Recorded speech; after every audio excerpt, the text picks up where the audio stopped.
devote all your efforts to preserving, protecting, and defending the Constitution and the laws of the United Republic of Cameroon, to watch over the common will of the nation, and to uphold and defend the unity, integrity, and independence of the Cameroon fatherland.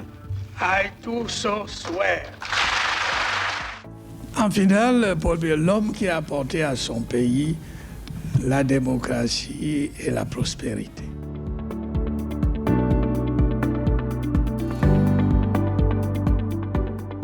Ladies and gentlemen, welcome to this second edition of the program Nation on Stage.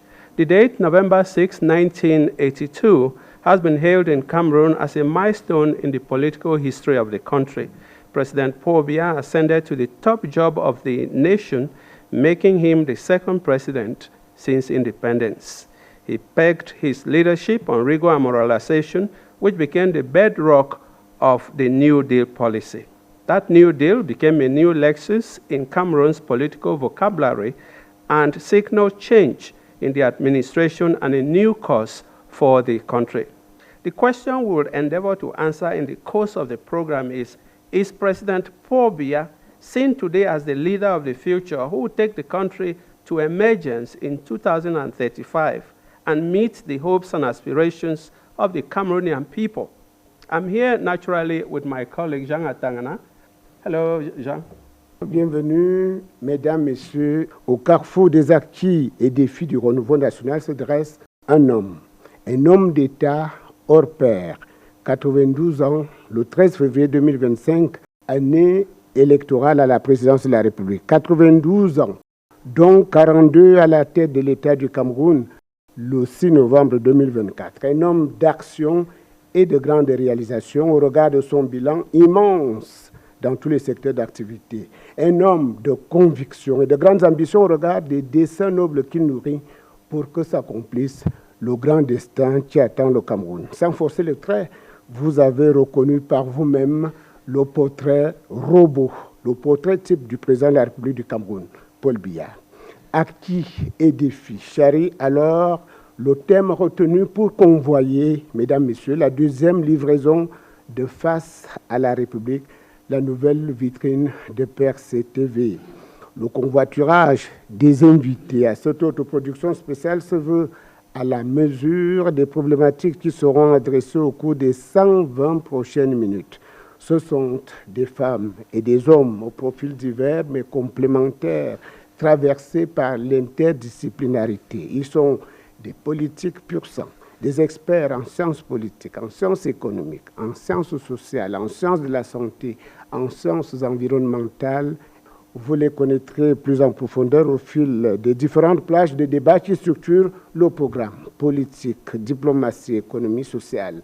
Encore une fois, bienvenue mesdames et messieurs sur PRC-TV, la chaîne de télévision qui apporte la présidence de la République du Cameroun chez vous.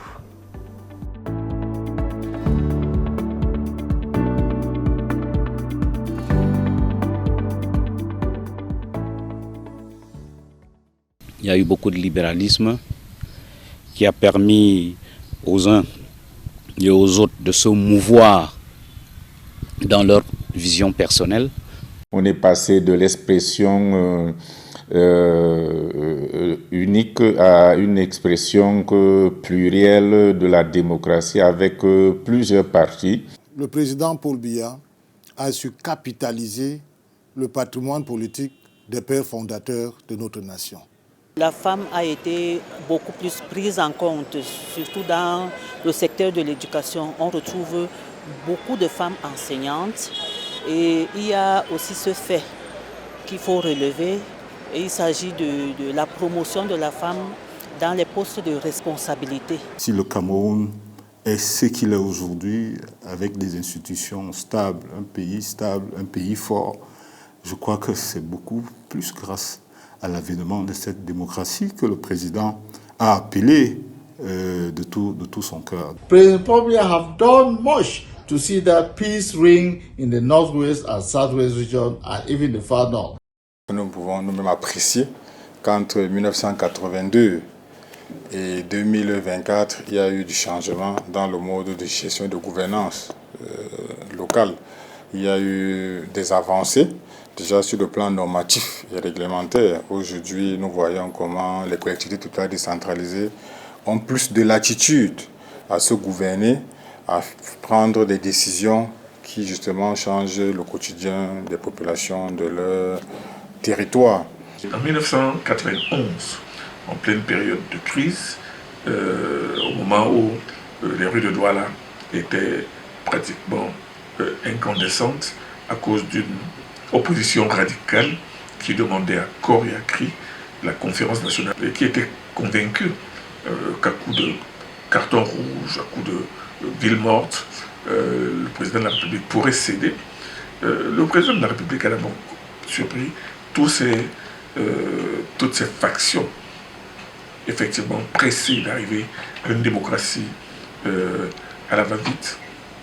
C'est devant l'Assemblée nationale que le président de la République, de la manière la plus ferme, mais la plus politique aussi, a affirmé que la conférence nationale est sans objet. Ce qui a retenu particulièrement mon attention, sur le plan politique, la démocratie avec deux pôles, les libertés qui sont effectives et le système électoral qui s'est amélioré et qui, avec le jeu des acteurs, continue à être performant.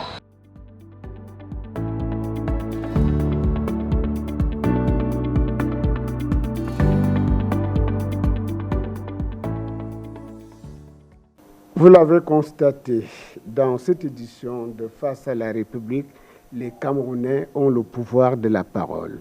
Gouvernance, paix, démocratie, promotion de la femme constituent à leurs yeux les principaux acquis du renouveau national sous le magistère du président de la République, Paul Biya. Sur le plateau, pour en débattre, deux invités, Madame Aminatou Ahidjo, vous la connaissez, elle est la fille du premier président de la République du Cameroun, Amadou Ahidjo. Je crois savoir que la communication politique est votre dada. Oui, tout à fait. Bienvenue sur ce plateau. Merci. Et je dois signaler, pour être complet, qu'aujourd'hui, vous êtes président du conseil d'administration du Palais des Congrès de Yaoundé.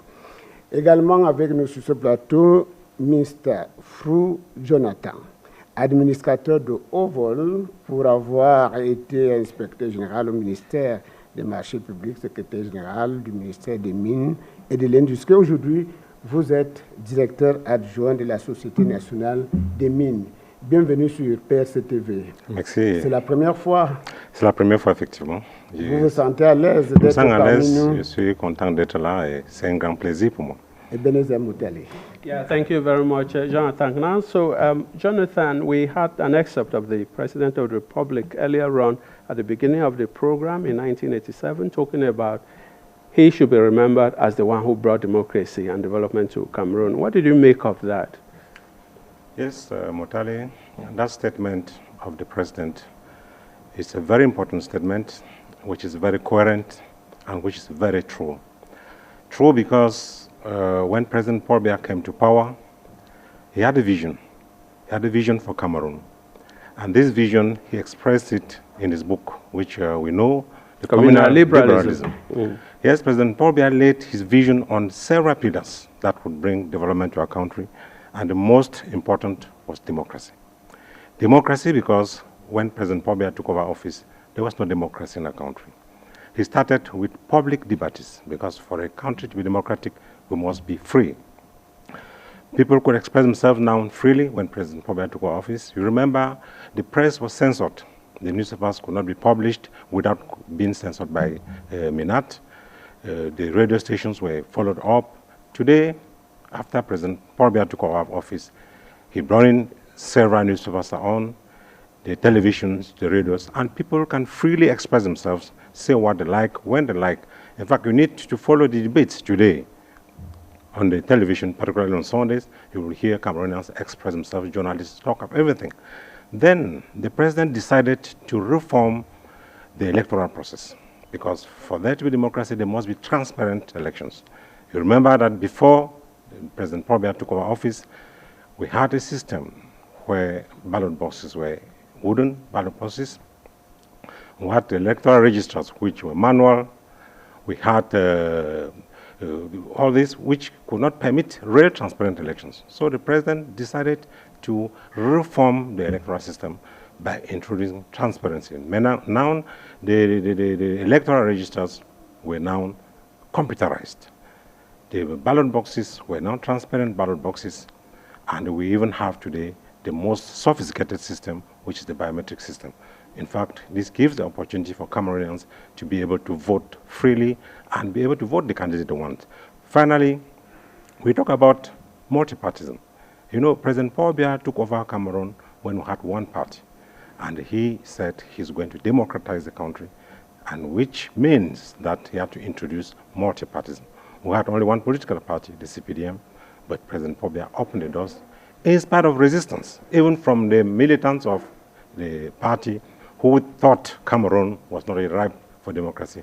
But President Paul Biya said, get ready for competition. And effectively, he opened the door for competition, and we had a flood of political parties that came in.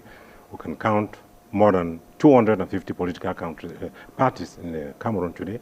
In fact, under these conditions, we think that President Paul Biya has laid the foundation. He has leveled the playing ground, which means even for the elections that are coming, Cameroonians can be comfortable. They can know that when they go in for these elections, they're going to play on the flat ground, and they're going to be able to choose just the candidate ones because the environment is sufficiently favorable.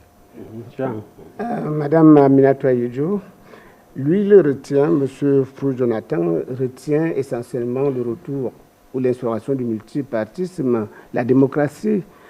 Qu'est-ce qui vous aura marqué, vous autres, durant les 40 années du renouveau national, 42 ans déjà?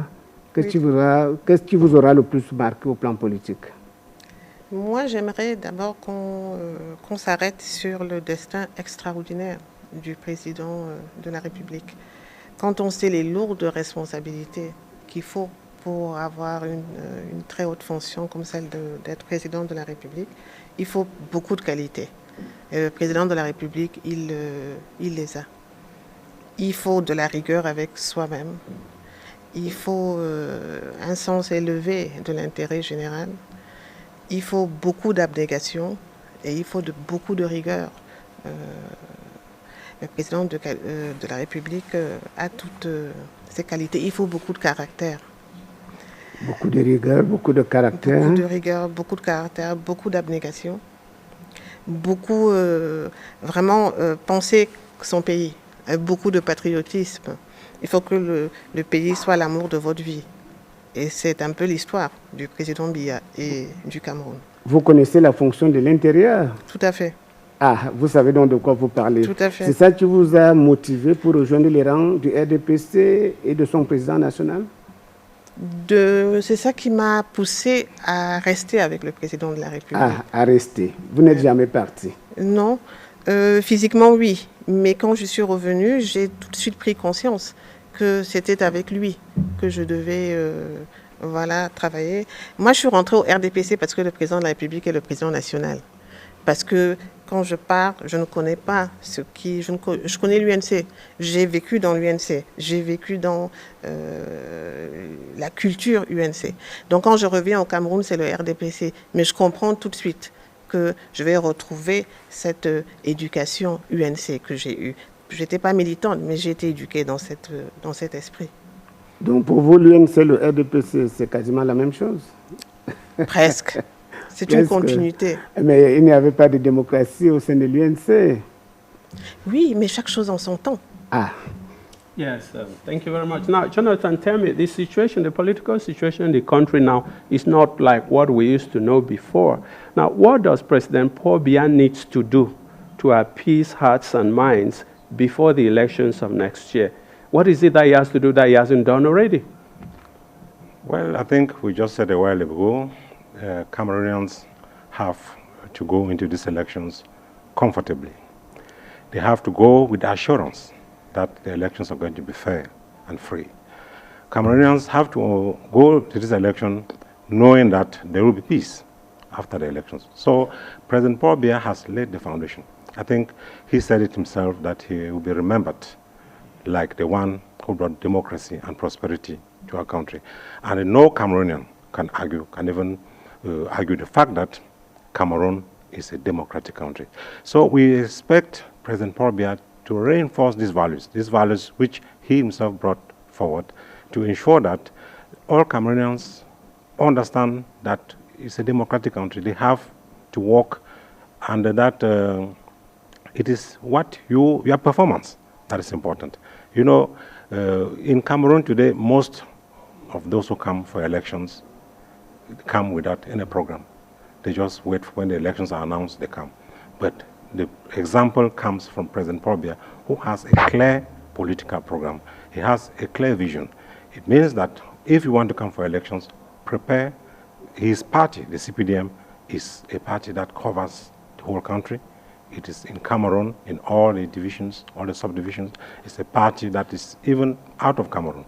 It's a party that is active all the time. It's a party that's in campaign all the time because the militants are working. President Paul Biya also is at work all the time. So he has showed that example to let Cameroonians know that for you to win an election, you have to work hard. You have to present a program. You have to convince the people with your political program. So the president has to give a comfortable, a conducive environment for us to go in for the next election, which is just what is existing today. Je voudrais adresser la question à tous les panélistes. Vous suivez l'actualité comme moi. Il y a polémique aujourd'hui autour des listes électorales provisoires qui sont affichées. Vous avez suivi cette actualité? Qu'est-ce qui peut justifier que l'on mette en doute la crédibilité des listes électorales provisoires qui sont affichées? Well, in any democratic country, there must be complaints. What we know is that our electoral process has been reformed, has been completely reformed, and we have now a system of registration which is computerized. We have a biometric system which is being implemented in our country today. We have an independent body that is organizing the elections. And the proof of it is that the CPDM, if they think that there's some manipulation, is false, because the CPDM still have opponents who are very strong, who equally win elections. I am from the field. I used to be a section president in Mezamtu Santa. For over, since the advent of democracy, it's only last election that we succeeded to get a parliamentary seat in Santa. All through, the SDF had occupied the seat, which means that at least there is transparency. So it is not like if the CPDM wins, there's a problem. If the opposition wins, there's no problem. I think the criticisms that we have are normal in a democratic system. They have the opportunity to go to ELECAM and verify and be able to prove. It's not just a question to sit and criticize. You should have elements that can justify the fact that these lists are not correct. Madame Aminata Ayidou, vous partagez cette appréciation? C'est le réflexe automatique de l'opposition en démocratie. ELECAM est une structure centrale qui fonctionne, qui est crédible. Donc on doit s'attendre de part et d'autre à ce genre de débat. Mais il faut être sûr que ça fonctionne. Et que on a eu, le président de la République a opté pour une démocratie progressive avec les réformes des institutions, dont la création de l'ECAM qui s'est modernisée par rapport à la structure qui était là avant. Donc on lui fait confiance et on doit pouvoir répondre à toutes ces contestations qui sont normales, qui sont naturelles en démocratie. Now, Jonathan, there's this, you are a CPDM strategist. Now, can you explain to us how it happens that over the years, in 2018, President Paul Biya won the elections, 71%. In 2011, he won them, 78%. But yet he brings in the opposition people with him in government. And even in the Senate, he appoints senators, opposition senators. What explains this? Let us admit that President Paul Biya is a Democrat and he's a nationalist. And President Paul Biya believes that nation building is a collective affair. In fact, when he's going for the elections, he goes as a candidate of a political party, the CPDM. When he wins the election, he becomes the father of the nation, he becomes the president of all Cameroonians. And he believes that all Cameroonians have an input to make for the development of our country. It is true that the others are of the opposition, but they have value. I think they too have militants. They have people who support them, which means that they have some good elements found in them.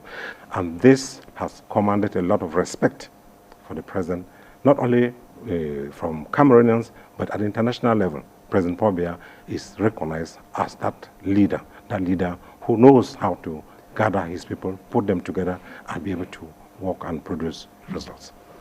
Comment peut-on caractériser la démocratie camerounaise telle que proposée par le président de la République, Paul Biya? Son parti, le RDPC, gagne de façon écrasante les élections, mais quand il forme le gouvernement, il intègre des partis politiques, parfois même qui n'ont pas eu à compétir. Oui, mais c'est le génie politique du président de la République. Vous savez, en 42 ans, le président de la République, la démocratie, la construction de la démocratie s'est appuyée sur la paix, sur l'apaisement, sur l'unité, sur la cohésion sociale, sur la concorde, sur le vivre ensemble. Le président de la République fait un savant dosage de toutes les sensibilités politiques, religieuses, ethniques, dans ses prises de décision. Et ça, c'est sa marque. Et ça veut dire qu'il associe tout le monde et qu'il comprend qu'au-delà du RDPC, les autres personnalités, les compatriotes, voilà, il y a des Camerounais qui peuvent le rejoindre s'ils peuvent apporter leur contribution. Il avait lancé l'appel en 1985. Lorsque le Rassemblement démocratique du peuple camerounais est né, il avait demandé à ceux qui étaient dans le maquis ou à l'étranger, qui pouvaient apporter quelque chose à leur pays, il leur avait demandé de rejoindre les rangs du Rassemblement démocratique du peuple camerounais. Et je vais même être encore plus précise, le président de la République a beaucoup d'écoute et laisse la place aux nouvelles générations, aux générations futures, pour qu'ils deviennent des acteurs politiques et des acteurs de développement. Donc il y a un engouement pour la politique. On le voit sur le terrain, les jeunes veulent rentrer parce que c'est lui qui a donné ce cap-là. Donc il aime associer et il laisse la place vraiment aux jeunes. Et ça c'est très passionnant parce qu'on fait de la politique autrement. Mais ça fait longtemps qu'il a parlé de transition générationnelle. Les Mais jeunes se patientent et veulent voir se réaliser ce grand projet. Mais les Camerounais doivent apprendre la patience. Ils doivent apprendre vraiment ce que c'est que la patience pour avoir les résultats. Les choses se font, elles se font petit à petit, mais elles sont là. Il y a vraiment un engouement. Et même vous allez, je crois que les Camerounais, il y a une prise de conscience du génie créateur camerounais. Et les Camerounais commencent à comprendre que s'ils gardent cet état d'esprit, ils pourront avoir la maîtrise sur leur destin, parce que l'État ne peut plus tout faire. Et le président de la République a toujours appelé à ça, et c'est son élan politique qui amène tout ça. Jusqu'à quand devrait-il attendre les jeunes qui s'impatientent dans les coulisses? The president has a lot of consideration for the youth. You will understand that there is, like in his political party, the YCPDM, which is a very big organization, where the youth have the opportunity to express themselves. And today, as we said, the youth will have their turn. Even when major elections within the party, within the state are concerned, the president ensures that there's a certain percentage that goes to the youth and another percentage that goes to the women. I think with that move, President Paul Biya is telling the youth, you have to start training yourself. You have to understand how the game is played. And unfortunately, the youths today are not very patient. They want to rush. We advise that they should take their time and follow what the vision which President Paul Biya has for them. There's a place for them. Even in his government, he ensures, by creating a ministry of youth affairs, President Paul Biya is saying some specific attention has to be given to the youth. And tomorrow is their turn. They have to give the opportunity to those who are there today to be able to prepare them for their turn to come. Pourrait-on dire autant de l'intégration de la femme? Dans le Vox Pop que nous avons écouté à l'ouverture de ce panel, il y a des gens qui ont retenu la promotion de la femme sous le renouveau national. Vous partagez cet avis-là? Oui, je le partage parce que les femmes commencent à penser politique en tout cas en politique. Les femmes commencent à avoir envie de faire de la politique. Il faut que nous aussi, les femmes, nous nous battions et que nous puissions convaincre et dire qu'on est tout aussi capables que les hommes de faire de la politique, de ne pas avoir peur de venir sur des plateaux, de faire des débats, d'aller sur le terrain. Les hommes ont l'impression que c'est un terrain acquis pour eux. Or, les femmes ont une sensibilité qui leur permet d'aller au plus profond d'un village et de pouvoir toucher du doigt la politique. Donc, je voudrais, si vous en avez convenance, qu'on ouvre cette page-là. Quelles sont, d'après vous, les menaces, les principales menaces à la démocratie camerounaise? There are threats at the level of peace, because President Paul Biya has been recognized as the apostle of peace. Cameroon is a peaceful country, but it doesn't mean that there are no problems. We have various crises. We have, like in the northwest and the southwest, we have des menaces sécessionnistes. Those who want to cut off the country, those others who take arms against the country. We have threats of terrorism, because what is happening in those regions today is pure terrorism. So the president, locally, is the man of the situation, because all these threats, be them social threats like uprisings. We had uprisings in the 90s when democracy was introduced. We have uprisings today in the northwest and southwest. We have threats even from outside, coming in from outside, like we have the situation of Boko Haram in the north. We have the Anglophone crisis, and so on. So there are a lot of threats. But what is important for us to admit is that President Paul Biya is a man of the situation. Man of the situation because by virtue of his upbringing, someone who was brought up in a seminary, by virtue of his education, someone who studied law and political science, by virtue of his career, before becoming President of the Republic, President Paul Biya was the closest collaborator of the former President Madu Ahijo. He has occupied important posts in the government, Secretary General, Director of Cabinet, and even Prime Minister. So by virtue of all this, President Paul Biya is able to face these challenges which are going on in the country. We want to thank you very much for coming as we engage the other sections for this conversation. Thank you for coming.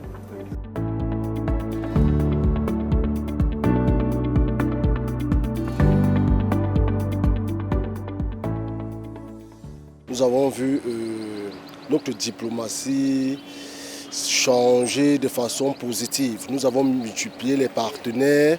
Nous n'avons plus eu un seul partenaire comme on l'avait avant, qui était la France. Nous avons eu la Russie, la Chine. Donc, ils nous ont ouvert dans le monde.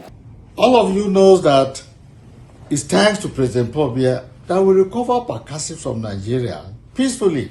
Je vais noter de manière générale la fidélité aux principes de la diplomatie camerounaise, notamment l'amplification de la politique de diversification des partenaires. On a observé que le président Paul Biya, fidèle à sa formule selon laquelle le Cameroun est la chasse gardée des personnes, a œuvré à diversifier les partenaires. Notre illustre chef de l'État, son Excellence M. Paul Biya, a su garder une image positive du Cameroun dans son inclusion dans la coopération internationale. First of all, the resolution of Bakassi Peninsula problem through the ICG, as you know, and that was a very successful way to solve that problem. The second one, according to me, is the contribution of Cameroon in different countries to maintain peace. And the third one, of course, is concerns the recent debate relating to the representation of Africa within the Security Council.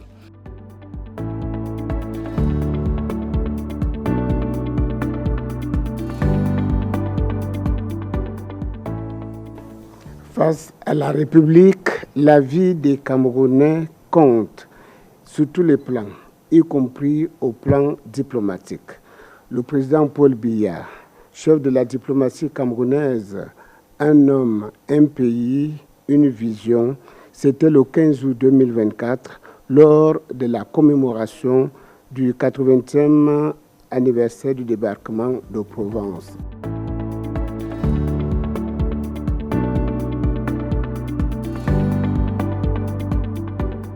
Oui, les fantômes de l'esprit de revanche la violation flagrante de la souveraineté des États, l'intolérable mépris des peuples ressurgissent du passé pour s'imposer dans notre quotidien.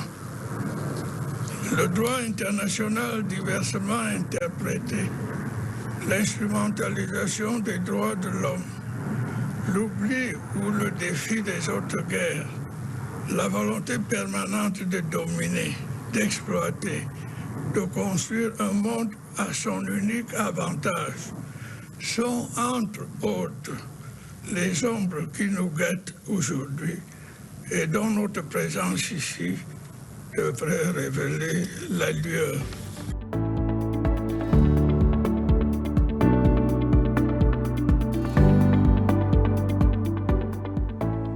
Well, that was President Paul Biya on August 15, 2024, talking in Provence, France, during the 80th commemoration of the landings over there in 1945 during the Second World War. And incidentally, he was condemning wars, the spirit of revenge, the violation of other countries' borders, the right for some countries to dominate others, and so forth.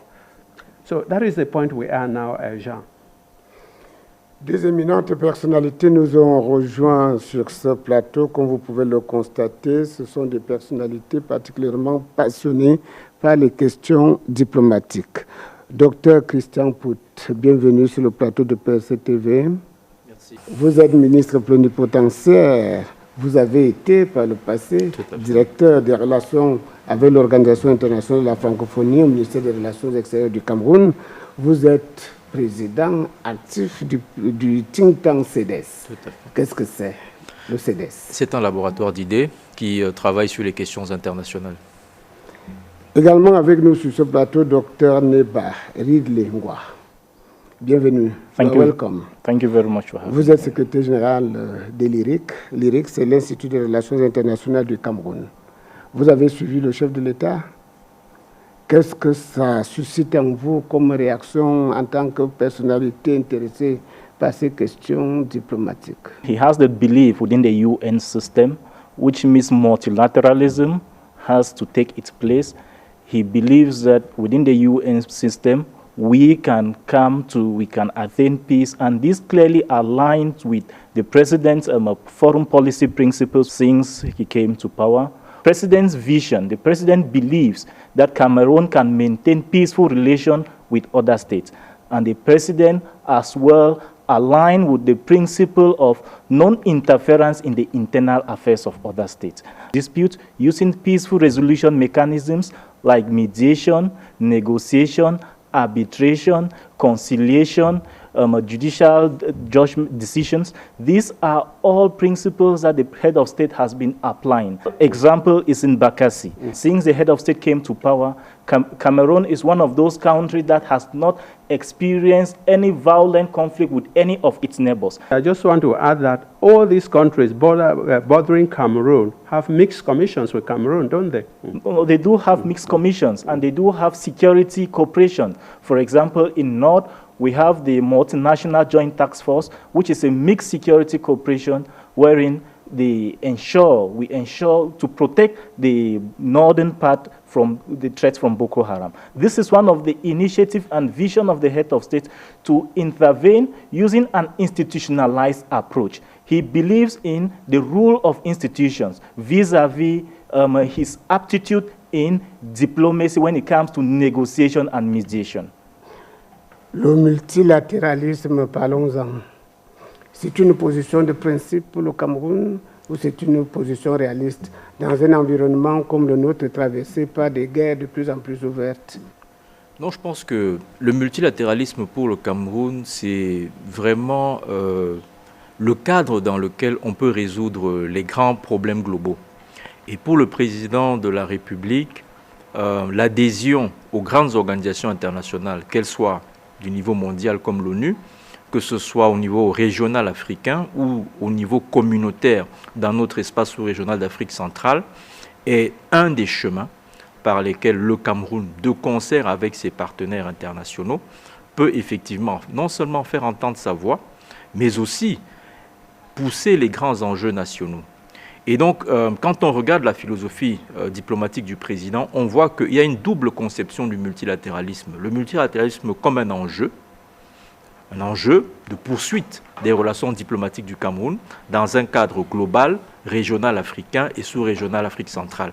Mais aussi le multilatéralisme comme un théâtre où s'affrontent des intérêts, comme un théâtre dans lequel le Cameroun aussi se déploie de manière diplomatique pour préserver son indépendance, pour défendre son intérêt national et pour pousser son ambition de développement, son ambition d'émergence. Donc cette double vision du multilatéralisme comme enjeu, mais aussi comme théâtre, est vraiment l'apanage de la philosophie politique du président Paul Biya en matière diplomatique. Maintenant, j'aimerais revenir un tout petit peu sur le discours prononcé le 15 août par le président pendant le 80e anniversaire du débarquement de Provence. Tous les analystes de relations internationales estiment que ce discours est un véritable chef-d'œuvre. Parce que dans le même élan, le président a pu placer non seulement sa lecture des enjeux globaux de l'heure en termes de menaces, les menaces à la paix, et n'oubliez pas qu'il tient ce discours en Europe, un continent dans lequel la guerre s'est réinvitée. Également, dans ce discours-là, il postule une deuxième dimension des relations internationales qui est une constante pour lui, la notion de solidarité. Solidarité entre les peuples, solidarité entre les États, solidarité entre les organisations internationales. Et je pense que ce discours fera date parce qu'il remet un peu tout le monde à sa place. Et c'est là où le président Paul Biya prend une stature de sage qu'on lui connaît aujourd'hui et qu'on lui reconnaît. Je pense qu'à travers des sorties comme celle-là, il prend vraiment toute sa dimension que 42 ans d'expérience des affaires internationales au niveau de la diplomatie des sommets lui confèrent aujourd'hui. Et c'est pour ça que non seulement pour les chercheurs, mais pour les politiques et pour les jeunes diplomates, c'est vraiment ce qu'on pourrait appeler en anglais un masterpiece. Est-ce qu'il a entendu? Est-ce qu'il a compris ce discours-là? Non, je pense que les circonstances font en sorte que la sagesse qui était contenue dans ce discours a fait écho au nord comme au sud, à l'est comme à l'ouest, au niveau des 4 coins du monde. Tout simplement parce qu'on est dans un monde où, quand vous écoutez, par exemple, la campagne présidentielle américaine, les questions migratoires sont là pour rappeler qu'aujourd'hui, il y a une différence de traitement sur l'être humain. L'être humain est, en fonction de là où il vient, il est traité avec mépris. Le président vient rappeler quand même que l'histoire est faite de cette interdépendance où, à un moment donné, les grands pays ont eu besoin que des pays qui n'étaient pas encore considérés comme ayant atteint la souveraineté nationale, puissent leur mettre à disposition des ressources humaines pour les aider dans leur combat pour la liberté. Donc ce devoir de solidarité auquel le chef de l'État appelle, ainsi que le respect des règles communes qu'on s'est fixées, sont des discours qui font écho non seulement dans ce qu'on appelle aujourd'hui le Global South, le Sud global, mais je pense aussi quelque part au Nord. Yes, Dr. Neba, you realize that in diplomacy nowadays, President Paul Biya is being seen as the man of wisdom. He got Philemon Yang at the United Nations, and we just saw him speaking at Provence on the 15th of August, as you just said. Do you agree with me that Cameroon's diplomacy with President Paul Biya is at its best now? The head of state valorizes the contribution of Cameroon within these international organizations. And aside from that, looking at the president as somebody with a vision, as somebody with wisdom, when you look at the foreign policy principle, the approach that the head of state has adopted for Cameroon. In the 1990s, Cameroon adopted a unidimensional foreign policy during the period of the Cold War, wherein our foreign policy was geared with our traditional partners. But as of 2000, the head of state had that vision already, that we are moving into a new phase, a new form of international global order.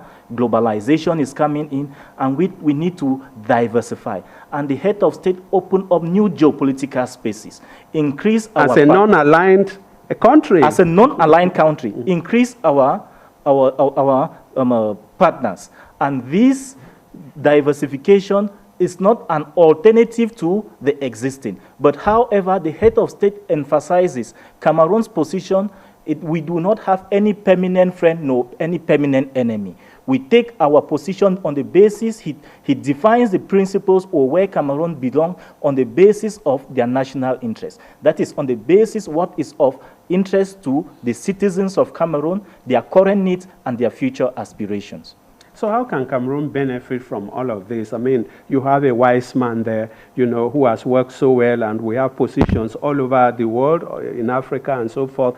Now, how can Cameroonians gain, benefit from all of these opportunities that he has opened up in the area of diplomacy? Is there any way? Of course, Cameroonians are already accruing the benefit of this, in the sense that the head of state has opened up new geopolitical spaces. That is one. Diversifying the partner without having any permanent friend or enemy increases the bargaining power of the state of Cameroon. And secondly, it creates more opportunities for economic growth and paves the way for Cameroon towards the path of emergence by 2035. Yeah, sure. Docteur Christian Pout, le Cameroun préside en ce moment la 79e Assemblée générale des Nations Unies. C'est un privilège au plan diplomatique. Y a-t-il des dividendes à en attendre? Non, je voudrais déjà signaler que ce succès diplomatique est l'un des succès majeurs du président de la République. Et comme diplomate de carrière, je m'en voudrais de partir d'ici sans dire aussi qu'au moment où nous célébrons le 42e anniversaire du président Paul Biya, il vient de faire un geste très fort pour notre maison et nos collègues diplomates et assimilés. Le 30 octobre dernier, il a pris une décision concernant la solde consulaire. Je m'en veux un peu de ramener les choses à ce niveau, mais vraiment pour nous, c'est une excellente nouvelle. Non, ça participe de ce que le personnel qui travaille à cette tâche-là doit être aussi Voilà, donc on peut considérer la diplomatie dans les grands enjeux, dans les grands axes, mais il y a aussi les ouvriers, les petites mains, et le président Paul Biya, son intérêt pour la diplomatie va jusqu'à ce niveau-là. Et pour revenir à la présidence de la 79e Assemblée générale par le Premier ministre Philémon Yan, ça a été une belle bataille diplomatique où le leadership du président de la République, soutenu par le ministre des Relations extérieures qui recevait ces instructions de manière permanente, ont abattu un travail formidable. Et aujourd'hui, les dividendes sont énormes. D'abord, pour tous ceux qui sont rentrés de New York, on a quelques collègues, y compris même notre équipe ministérielle qui était déployée là-bas. Le nom du Cameroun se trouve vraiment aujourd'hui dans tous les petits papiers des grands acteurs internationaux. La plupart des chefs d'agence onusiennes, donc ceux qui travaillent sur les questions de développement, sur les questions humanitaires, sur les questions de changement climatique, savent aujourd'hui qu'il y a un intérêt à regarder de près ce qui se passe au Cameroun. Et ça, c'est le rayonnement provoqué par cette position majeure qu'occupe notre compatriote. Ensuite, maintenant, sur les affaires du monde, concrètement, il y a eu le sommet de l'avenir qui a été piloté par le Premier ministre Philémon Yan. Et ce sommet de l'avenir, c'est vraiment la boussole que le monde se donne pour résister aux grands changements systémiques qui sont en cours. On a des changements systémiques environnementaux, tout le monde le voit, les cataclysmes, les inondations, y compris chez nous et dans d'autres pays. On a des changements systémiques sociétaux, notamment par exemple le fait que beaucoup de populations du monde aujourd'hui vivent en ville, la démographie évolue. Il y avait 1,6 milliard de personnes en 1900, nous sommes aujourd'hui 8 milliards de personnes sur la planète. Cela entraîne des changements auxquels il faut répondre. Ensuite, nous avons des changements systémiques sur le plan technologique. L'intelligence artificielle, je crois que vous l'avez évoqué dans votre introduction, les nouvelles technologies, tout cela pose des défis globaux auxquels il faut des réponses globales. Et notre compatriote, avec maestria, avec dextérité, et la diplomatie camerounaise, dans sa force de proposition, ont vraiment conduit cette réflexion globale avec toute l'intelligence qu'on lui connaît. Et pour nous, c'est également un des prolongements et une des réverbérations de la vision diplomatique du chef de l'État. Sur le conflit qui, depuis un certain nombre d'années, traverse les régions du nord-ouest et du sud-ouest, est-ce que ce rayonnement diplomatique peut avoir des impacts? Non, je pense de manière positive que la première leçon qu'il faut tirer, c'est la capacité de résilience du Cameroun.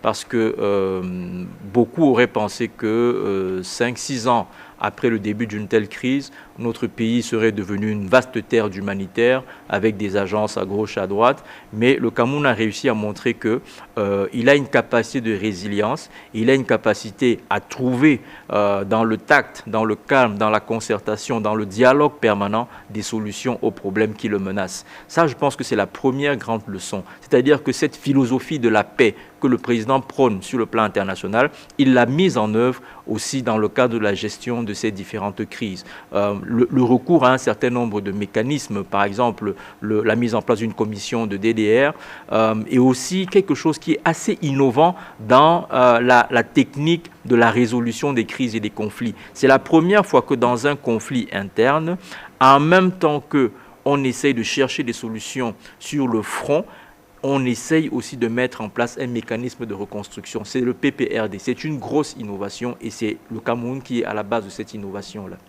Yes, Dr. Neba, as we conclude this other section of our program, now, what can you tell us about President Paul Biya's diplomatic skills, you know, his wisdom and so on, in maybe engaging these diverse partners that we have to solve the problem in the northwest and southwest regions?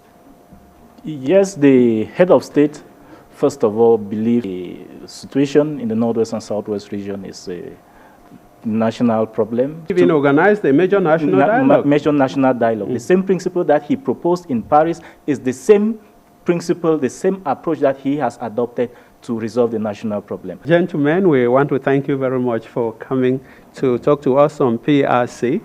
We hope you'll be joining us again some other time in the future.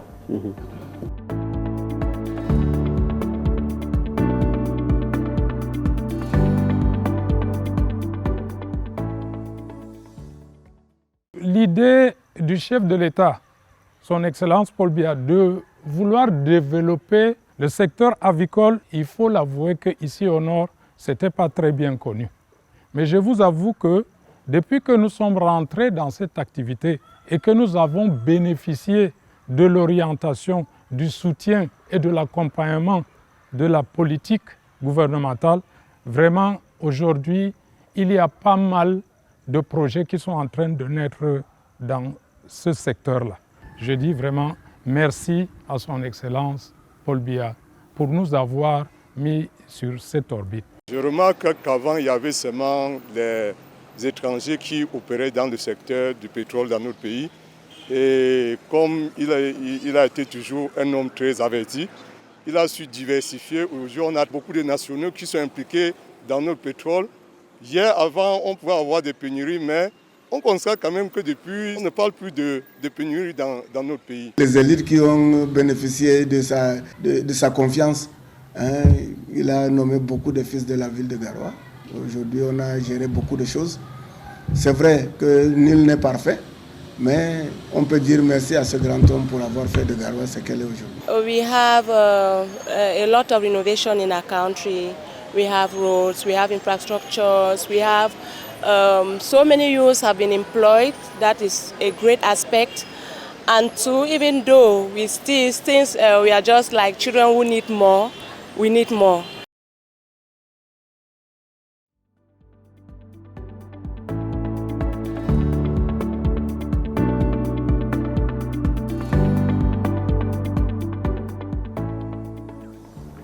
Développement des infrastructures, routes, ports, rails. Les Camerounais apprécient à leur manière les avancées enregistrées au Cameroun au cours des 4 dernières décennies sous le magistère du président de la République, Paul Biya. Vous l'avez compris, mesdames et messieurs, nous ouvrons la page écho de Face à la République. Nous recevons pour la circonstance de nouveaux invités, tous passionnés par les questions économiques. Je voudrais partager avec vous, si vous en avez convenance, le dernier rapport publié sur l'économie camerounaise en 2023. C'est un rapport mis sur la place publique par le ministère de l'Économie, de la Planification et de l'Aménagement du territoire. Je cite. Avec un taux de croissance de 3,3%, la résilience camerounaise a tenu bon en 2023, entretenu par 1. L'arrivée à maturité de plusieurs projets d'investissement, 2. une demande intérieure en hausse en dépit des tensions inflationnistes. 3, enfin, une amélioration du climat des affaires par une intensification de la facilitation de la conformité administrative des opérateurs du secteur privé. Ce troisième point vous intéresse particulièrement, Monsieur le directeur général de l'Agence de promotion des investissements au Cameroun, Monsieur Donatus Boma. Bienvenue sur le plateau de PRC-TV. Merci, Monsieur Charles. Également sur ce plateau de PRC-TV, professeur Désiré Avom, doyen de la faculté des sciences économiques à l'Université de Yaoundé 2. Merci pour l'invitation. Bonsoir à tout le monde. Je voudrais recueillir votre réaction sur cet extrait du rapport que je viens de partager sur le plateau. Si vous permettez, je voudrais faire un bref rappel historique qui permettra justement de bien comprendre. Je vais être peut-être un peu égoïste en pensant que l'action du chef de l'État est davantage économique. Et tout ce qu'on a pu entendre sur le plan de la démocratie, sur le plan de la diplomatie, tout cela converge vers l'économie. Parce qu'il a pris un engagement que pour son action, il devrait pouvoir être apprécié par la prospérité qu'il a apportée à ses concitoyens et par la démocratie. Et nous, en économie, on pense que la démocratie est un instrument pour promouvoir cette prospérité. Donc, avoir les résultats que nous avons dans le contexte international qui est le nôtre, qui est bien connu, nous ne pouvons que nous réjouir parce que le Cameroun a connu, plus que toute autre économie, beaucoup de chocs. Beaucoup de chocs qui auraient pu, si certaines mesures n'avaient pas été prises, laisser notre économie exsangue. Mais grâce au chef de l'État, grâce à sa ténacité, face à l'accompagnement, je voudrais être poli, des institutions financières internationales où à un moment donné, il a fallu qu'ils prennent des décisions pour protéger, n'est-ce pas, ses concitoyens face aux exigences du Fonds monétaire international qui pose pour leur sacro principe de l'équilibre des finances publiques. Le président de la République a toujours soutenu ses citoyens à travers des mesures de politique économique qui participent à la réalisation de son objectif. On peut, peut-être je vais finir par là, le gros débat qu'il y a autour, n'est-ce pas, des prix du pétrole. Vous savez jusqu'à quel point le chef de l'État résiste fortement à l'idée de faire évoluer les prix en fonction, n'est-ce pas, des fluctuations des prix du pétrole sur le marché. Une telle décision conduirait certainement les citoyens à des situations extrêmement difficiles. Mais le chef de l'État, même lorsque ces négociations, même lorsque les augmentations apparaissent, ces augmentations se font de façon consensuelle sur la base d'une négociation concertée. Thank you very much. Maintenant, la vision, comme pour prendre la parole à la suite du professeur, tout le monde en convient, la vision du Cameroun au plan économique, c'est la vision du président de la République au plan économique, c'est l'émergence du Cameroun à l'horizon fixé, l'horizon 2035. Le défi, comme on le sait aussi, est de taille. À l'heure de l'évaluation qui a commencé, nous voulons, si vous en avez convenance, nous voulons faire le point avec le spécialiste maison des questions économiques, Gemunda Bwinda. Cameroon is currently in a crucial transition period as it approaches the significant year of 2035, designated as the year of emergence. The country aims to achieve strong double-digit economic growth during this time. The foundational economic pillars have been firmly established, beginning with a protectionist policy focused on fish, chicken, beef, pork, and rice. This policy seeks to add value to goods produced in Cameroon. Institutional, economic, and financial initiatives that promote the development of macro industries and small to medium-sized enterprises, SMEs, support it. These businesses are creating jobs and enhancing local value. They are successfully capturing the local market, contributing to the export of finished products, and helping the government reduce substantial annual import bills, which amount to billions of CFA francs. Do you know how to make a diagnosis? Do you understand the problem? Can you solve the problem? Do you have the skills to do so? Can you add value to systems? Can you compete with South Korean children? Can you compete with Singaporean children? Can our Cameroonian children compete with Japanese children, not in literature, but in technology? Trade balances indicate the health of an economy. Cameroon's external dependence disparages its trade balance. The government encourages multi-sectoral partnerships, facilitates the importation of production equipment, and promotes technology transfer to mitigate the negative effects of external dependence on employment in Cameroon.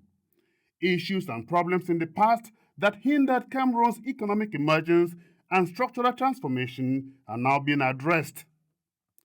Educational institutions are not merely making adjustments, they are significantly reorienting their curricula to prepare graduates to become job creators rather than just job seekers.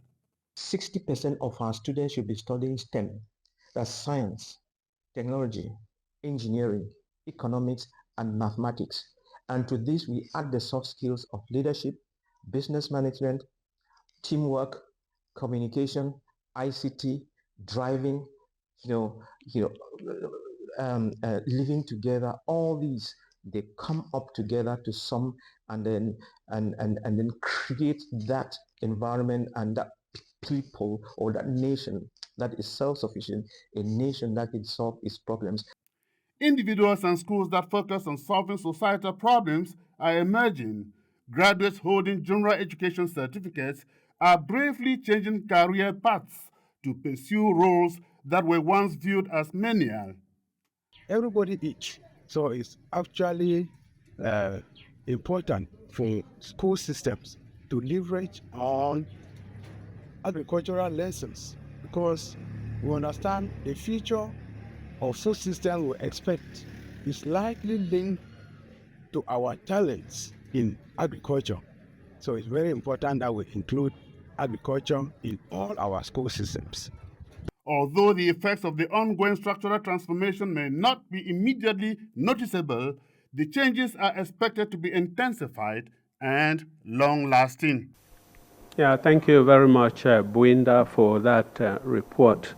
Yeah, Mr. Boma Donatus, the topic of this section is meeting the economic goals, Cameroon's economic transformation, the challenges of emergence in 2035. Now, do you agree with us, as we have here on PRC, that can President Paul Biya take us to 2035? Yeah, thank you, Mr. Mutale. I would, without any fear or favor, tell you yes, and I'll tell you the reasons why. Now, if you are president of a country who has a vision and who has, a strategy how to realize that particular vision, and you have the people who can help you realize that particular vision, then you may be saying that you are moving along the right path. I think all along, when you look at the president's economic, agenda, the economic agenda is, again, from the point of view of economics, is totally aligned with the political agenda and any other diplomatic agenda and every single thing. Because the president came to power to make sure that he could give back to Cameroonians, food, can put food on the table for Cameroonians. That is the first thing that we should understand. It was not politics. Politics is part and parcel of that particular agenda of the president putting food on the table of the Cameroonians to make sure that they can move from poverty situation in which they were to something very, very effective. Over the years, we have been going through a series of economic crises in the country, which have been very, very difficult. And I don't want to go too deep into them. We moved on until we passed COVID. And we passed COVID, structural adjustment programs, and all very difficult things coming in from the IMF. But we finally arrived at getting a national strategy development plan, a strategy which was going to lead us to 2025. And this is where the crux of the matter lies. Can our particular strategy today, a development strategy which is ingrained it comes from the bedrock of the Cameroonians themselves, because people look at the strategy and think the strategy is something that was elaborated here in the White House. The strategy came from the roots. And this strategy, are we sure, by looking at that strategy, when economists look at that strategy, is it possible that this strategy can move Cameroon to where it wants to go? And I tell you, the majority of the people say, maybe not at the pace, but it's going to certainly lead us there. The main pillars that have been defined on this strategy, the main 9 pillars on which this strategy lies, and also all the other supporting elements of the strategy are such that, if well implemented, will carry us, you know, maybe not in 2025 exactly, but it will get us where we want to get it. I think the general consensus is that we are starting to look at our economy in a more practical manner. As you would have heard from other people who came on the floor, our partners are now diversified. We can go to Dubai, we can go to wherever we want to go. This is part and parcel of the action of the economy. We can go to other places, get the necessary technology that we need, and get into Cameroon to do what we want to do. I think the bedrock, again, of one of the things that we need to look at will be our educational systems. How do we come up with practical educational systems that can help us, you know, move towards, you know, as we say, the sciences, mathematics, and things like that, that can help effectively produce experts, produce skilled workers who will be capable of defending this particular aspect of our growth that we're looking for. That issue because the skills are very, very important.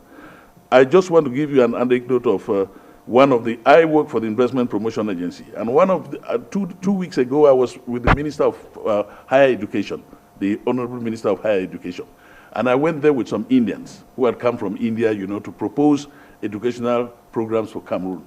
And the minister said, please, I am looking for skills.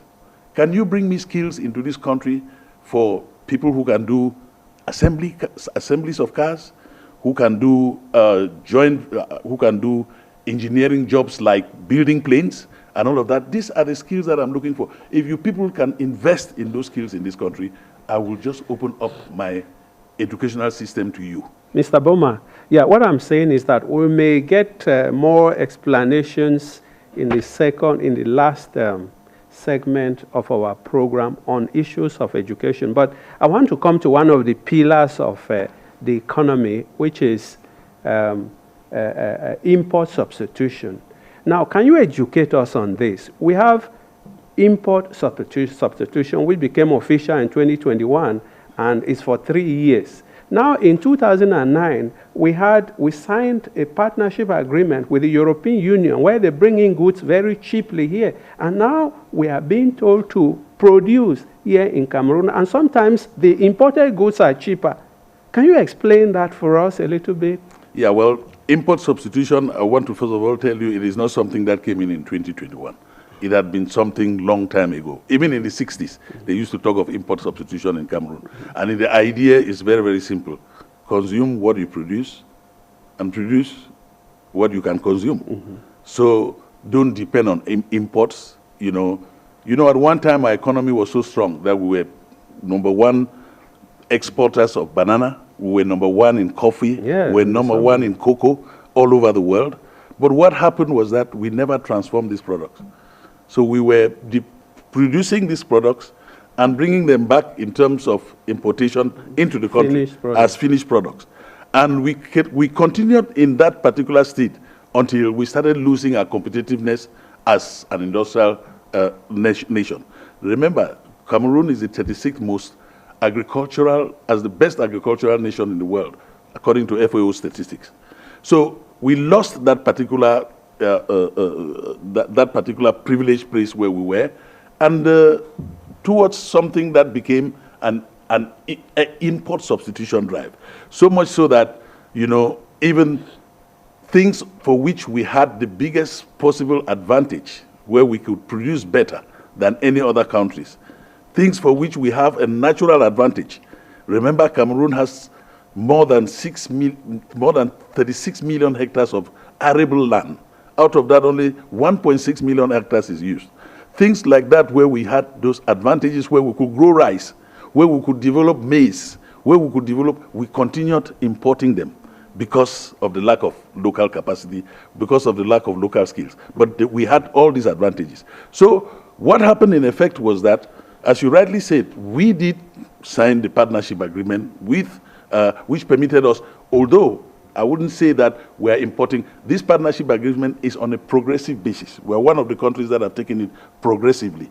So we are not opening up to agricultural products. We are not opening up to other types of things that can weaken our economy. But in the long run, we will have to look into it, because import substitution does not only mean for agriculture. Import substitution also touches the aspects of, industry. How can we bring in, look at Chinese motorbikes who are coming in. We could do assembly lines of those Chinese bikes also here in Cameroon. So these are some of the things that we can do. I just want to reassure you that the government is taking very, very serious notice on what can be progressively moved according to this ACP program. Not goods and agricultural products. No, not agricultural products. We are bringing in equipment like caterpillars and stuff like that. That can help in our agricultural, transformation, because we have a policy of agricultural transformation within the framework of the SND. So those things can go into, weigh down, the whole aspect of import substitution you are talking about. Professeur Désiré, peut-être allons-nous rester dans ce sillon que vient de creuser M. Boma. Il est effectivement des concepts dont on fait usage sans savoir ce que ça signifie. Nous venons de parler de la politique d'impôt-substitution. Il y a d'autres notions comme ça, comme la transformation structurelle de l'économie. Ça veut dire quoi? Qu'est-ce que c'est? D'autres, l'émergence à laquelle nous aspirons, c'est quoi un pays émergent finalement? Merci, Jean. Je crois que la transformation structurelle, c'est un concept ancien en économie de développement. C'est que les termes évoluent, mais le contenu, en fait, reste presque le même. La transformation structurelle, c'est une simple réallocation qui se fait de manière progressive, massive, des ressources des secteurs les moins productifs vers les secteurs les plus productifs.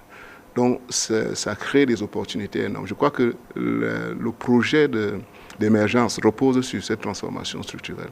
Parce que la transformation structurelle n'est pas seulement économique, elle est sociale, elle est institutionnelle, elle est même environnementale avec les questions environnementales qui se posent et elle contribue naturellement à la recherche permanente, la croissance. Parce que sans la croissance économique, il n'y a pas de possibilité d'envisager, n'est-ce pas, la prospérité. Elle s'accompagne aussi du bien-être, le bien-être qui est une conquête permanente de tout individu et qui est donc l'ambition que le chef de l'État s'est fixée. Ça s'accompagne aussi de la réduction des inégalités de revenus, les inégalités de genre, les inégalités territoriales. Vous voyez au Cameroun, et c'est ce qui se différencie avec d'autres pays. Il y a une volonté, n'est-ce pas, de ne laisser aucune région en retard. Donc on veut porter l'ensemble des régions vers l'émergence en s'appuyant en fait sur leurs ressources et aussi en s'appuyant aussi sur les handicaps entre guillemets pour essayer de mettre en place des infrastructures qui permettent à ce que ces régions soient valorisées. Ça c'est tout un programme économique quand on parle de transformation structurelle. Et la difficulté en réalité, même dans la mise en œuvre des politiques d'impôt-substitution, c'est l'arbitrage entre le court terme et le long terme. Le court terme, le moyen terme et le long terme. À court terme, il faut nourrir les Camerounais. Les Camerounais ont besoin de manger. Donc, il faut résoudre ce problème. Donc, on ne peut pas sevrer les Camerounais brutalement de certaines importations. Il faut donc aller de manière progressive. Je crois que c'est la stratégie du chef de l'État, d'aller de manière progressive. Et il convient peut-être de réduire un peu progressivement les importations en accordant. Il y a des politiques appropriées au niveau international. On parle de quotas. On dit, voilà, vous avez des quotas en termes, n'est-ce pas, de part de marché, en termes de volume d'importation. Quand ce quota est atteint, on laisse la possibilité au secteur privé de pouvoir se développer. Et c'est là où joue tout le rôle, n'est-ce pas, des petites et moyennes entreprises. C'est là où joue, n'est-ce pas, la nouvelle vision de l'université entreprise pour créer les conditions pour que les Camerounais puissent effectivement profiter des opportunités qu'offre qu'offre, n'est-ce pas, cette transformation structurelle. Donc, c'est vraiment une volonté constante. Ça ne se fait pas du jour au lendemain par baguette magique. Ça nécessite une transformation même mentale, en fait. J'ai accompagné le ministre des Petites et Moyennes Entreprises sur un grand colloque qui vient d'avoir lieu sur la culture entrepreneuriale, c'est-à-dire comment inculquer cette culture entrepreneuriale à des Camerounais dès le bas âge. Parce que nous sommes encore dans une culture qui est un peu une culture de fonctionnaire, où on veut la sécurité. Et donc, je crois qu'il y a beaucoup d'institutions aujourd'hui qui ont été créées aussi bien par le ministère des Petites et Moyennes Entreprises que par d'autres ministères pour créer les conditions pour que chaque Camerounais qui souhaite créer une activité le fasse. Nous avons là l'agence, n'est-ce pas,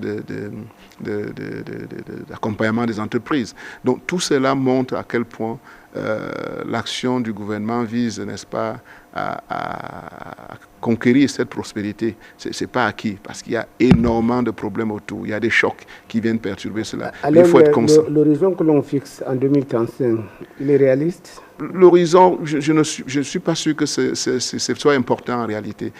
Il fallait fixer un horizon. On a fixé un horizon, mais autour de la mise en œuvre, n'est-ce pas, de cette politique, on se retrouve avec des chocs. On a eu la Covid, on a eu la guerre en Ukraine, qui peut perturber, en fait, la mise en place de ce programme. Mais il faut garder le cap. Et je crois que c'est ce que le chef d'État fait à tout moment. Il peut arriver, comme dans la vie de chacun, que vous soyez percuté par un choc, et il vaut mieux absorber ce choc et repartir. Ça peut retarder l'horizon de 2035.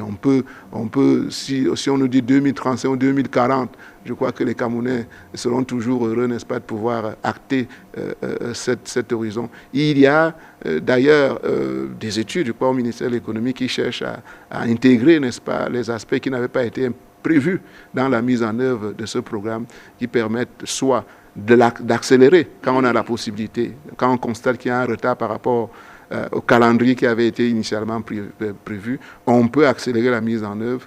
Et s'il y a des contraintes qui imposent, n'est-ce pas, de temporiser pour gérer les urgences du court terme, on a des chocs, le choc climatique. Quand vous avez un choc climatique, quand vous avez vos compatriotes qui sont en train de souffrir à l'extrême nord, vous n'allez pas parler d'horizon 2035. Ils ont les problèmes aujourd'hui. Et quand vous voulez résoudre ces problèmes-là, les ressources là, ce sont les ressources qui ont été certainement prévues pour la réalisation des projets qui devaient nous conduire, n'est-ce pas, à cette émergence. Donc, on a des difficultés. Moi, l'horizon, c'est 2035, c'est le chef de l'État qui l'a fixé, mais je ne suis pas sûr que ce soit une obsession de l'horizon. Mais l'obsession, c'est vraiment d'être émergent. Une autre clarification, ce ne sera pas un petit paradis terrestre à l'horizon fixé.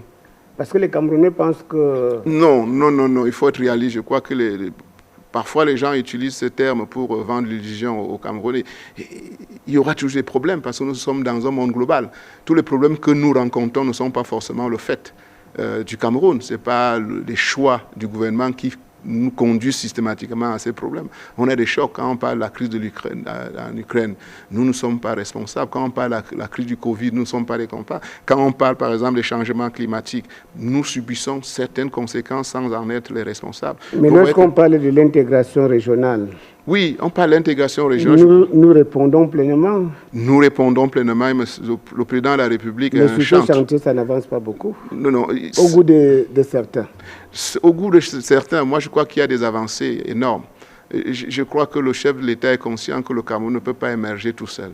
Si vous émergez, vous êtes une zone de prospérité et qu'autour de vous, il y a des problèmes, vous ne pourrez pas vous en sortir. Donc le Cameroun prend toute sa place dans le processus d'intégration en Afrique centrale. D'ailleurs, toutes les institutions qui ont été créées avec la contribution du Cameroun.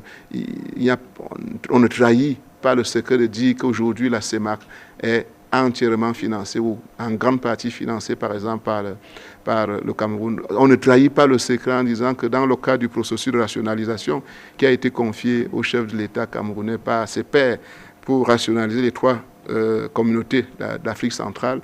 Moi, j'étais à la dernière réunion des ministres des Finances. Seul le Cameroun a investi près de 500 millions de francs pour financer, n'est-ce pas, ce processus, alors que tous les États qui avaient pris des engagements de cotiser 20 millions par an, très peu l'ont fait. Et donc, vous imaginez, si le chef de l'État engage les ressources du Cameroun pour promouvoir l'intégration, c'est pour garantir aussi une certaine stabilité dans la sous-région, pour garantir des opportunités d'investissement, pour garantir des parts de marché pour nos entreprises, sans lesquelles il sera extrêmement difficile d'atteindre cette objectif. Ebenezer, si vous permettez. Yes. J'ai été professeur Avom, j'ai été frappé par un colloque qui s'est tenu il y a très peu de temps, je crois c'était à l'université de Yaoundé 2, à soir. J'ai été frappé par l'intitulé du thème retenu, intégration en Afrique centrale, consolider les acquis, lever les contraintes, saisir les opportunités. C'est de ça qu'il s'agit. Effectivement, le prétexte... Alors, je voudrais poser la question. J'ai quand même vu autour de ce colloque s'agiter, entre guillemets, des personnalités qu'on n'a pas l'habitude de voir en pareilles circonstances. Le ministre d'État, ministre de l'Enseignement supérieur, qui a présidé la cérémonie, c'est normal, c'est lui le maître des lieux. Mais une personnalité dont la présence véritablement m'a surpris, c'est M. Jean Kouété. On le connaît comme secrétaire général du comité central du RDPC. Oui, le professeur Jean Kouété, puisqu'il s'agit du professeur Jean Kouété, qui est professeur associé, qui a commencé sa carrière à l'université et qui a été happé par l'administration pour accompagner le chef de l'État dans la mise en œuvre de son projet, a occupé des responsabilités importantes au niveau de la sous-région, notamment celui qui a conduit à des réformes qui ont abouti à la création de la CEMAC, à la mise en place du système LMD, à la définition d'un mécanisme de financement de la CEMAC. Donc nous avons organisé ce colloque qui est opportuniste en réalité. Et je crois que c'est la mission de l'université d'accompagner la réflexion. Donc, comme je vous disais, le chef de l'État a reçu mandat des autres chefs d'État des 11 pays de la sous-région pour rationaliser, pour faire en sorte que dans la sous-région, nous ayons une seule communauté. Parce qu'on a observé qu'il y a ce que le professeur Alain doit appeler l'obésité normative. Il y a beaucoup d'institutions qui, au lieu, n'est-ce pas, de faire avancer l'intégration, ralentissent. Donc nous avons organisé ce colloque supervisé par le recteur de l'université de Yaoundé 2 et nous avons eu la joie d'accueillir ces autorités. Et le ministre Kouété, qui a une grosse expérience à définir, rappeler tous les acquis de l'intégration sur lesquels on devrait pouvoir s'appuyer. Donc la mise en œuvre de cette communauté ouvre des perspectives de croissance énormes pour le Cameroun, avec environ 200 millions de consommateurs. Sans frontières, nous pouvons produire pour le Congo, nous pourrons produire pour le Grand Nigeria, nous pourrons produire pour l'Angola, etc. Ce sont des opportunités de croissance qui, dans le contexte de l'universelle entreprise, permettra certainement que le Cameroun prenne toute sa place et accélère sa transformation structurelle et naturellement atteigne avec beaucoup de bonheur cette émergence. Yes, yes. Thank you very much, Mr. Boma. We have for this transformation, this emergence to 2035, we have issues like structural transformation of the economy, we have digital economy, we have second generation agriculture that the president always talks about, employment, mines exploitation, electricity, import substitution, as we just said. Now, what can your agency bring into all of this, into the emergence of 2035? Yeah, thank you very much for that question. Let me start by saying what my agency does. And what my agency does is, as you were just informed, we are an agency that accompanies, the government or the private sector, also the government, in developing their projects, in making sure that projects, investments are realized in Cameroon, investments are carried out in an investment climate which is open and, welcomes everybody, facilitates every particular one, and that we give them the necessary incentives that are normally given by, structures like us, so that they can be retained in Cameroon or they can make their businesses to grow. In a nutshell, we do what we call investment promotion, promoting the country as an investment destination. We do policy advocacy. We try to advise government on policy, policy mechanisms when it comes to engaging with the private sector. We equally have at our disposal, a data bank of projects for private investors, be them foreign direct investors or local investors, which we put at their disposal, if they're interested in coming into Cameroon. And we're going to give them incentives, as I said, giving them incentives. So be it a structural, change within our economy, as you explained, be it an AI investment which is coming in to invest in Cameroon, be it, in any of those fields, agriculture or whatever, second generation agriculture you're coming to Cameroon, the IPA is your one-stop shop for investments in Cameroon. And this wonderful structure, which has been accompanying businesses for all of these years, was a vision of the head of state when it came to, having a policy which could entice businessmen to come into Cameroon. Because for quite a long time, especially with the law of 2013, there was absolutely no incentive for business investors to come into the country. There was absolutely nothing. So the head of state had to come up with something that could bring in investors in the country. What do you offer in terms of, you have all the opportunities, but you have nothing that you can offer, compared to other countries. So this law on incentives of 2013 is one of the greatest bedrocks of investments in this country. And to just put you in perspective, as of date, from 2013, we have had investments of more than 61 trillion CFA. Trillion, I'm talking of trillion. In terms of, when you talk of investments, you don't talk of investments immediately. You talk for within the 15 period range when they are going to be at least 61 trillion. We have 450 enterprises that have been effectively incorporated by this law, and we have close to projected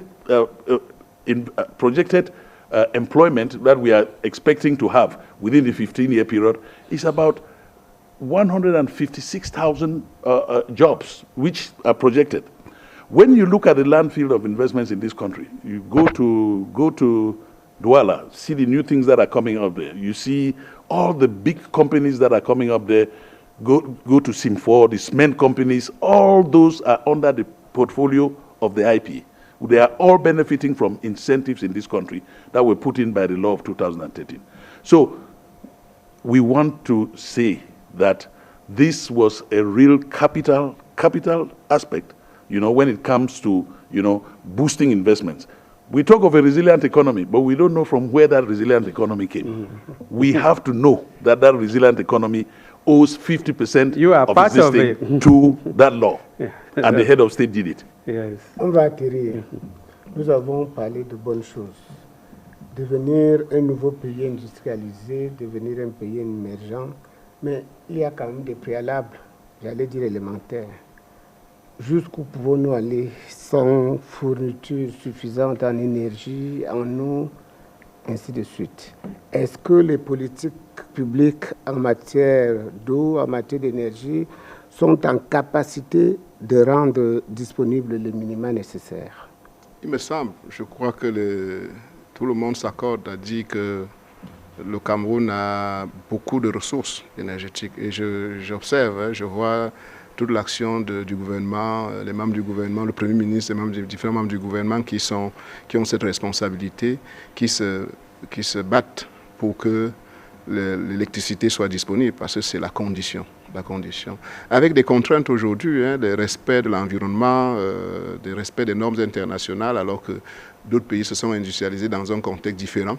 Maintenant, nous arrivons dans un autre contexte où on nous impose, n'est-ce pas, ces différentes règles. Je crois, et lorsque je vois tout ce qui est fait en termes de construction des barrages pour garantir, n'est-ce pas, l'électricité, il me semble que dans un des discours du chef de l'État, lorsqu'il inaugurait un barrage, il disait que si nous mettons en œuvre, en action toutes les ressources, toutes nos réserves, nous serons en mesure de pouvoir exporter vers les pays voisins le supplément d'énergie. Je crois que c'est ce qui est fait en termes, n'est-ce pas, de disponibilité en eau, parce que s'il n'y a pas l'énergie, s'il n'y a pas l'eau, s'il n'y a pas des infrastructures, télécommunications, on ne peut pas bénéficier des avantages de l'économie numérique.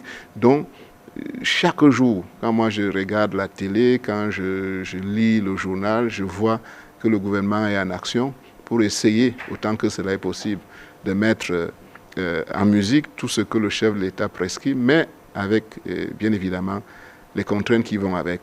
Les contraintes, comme je l'ai dit, satisfaire le court terme sans compromettre, n'est-ce pas, l'avenir.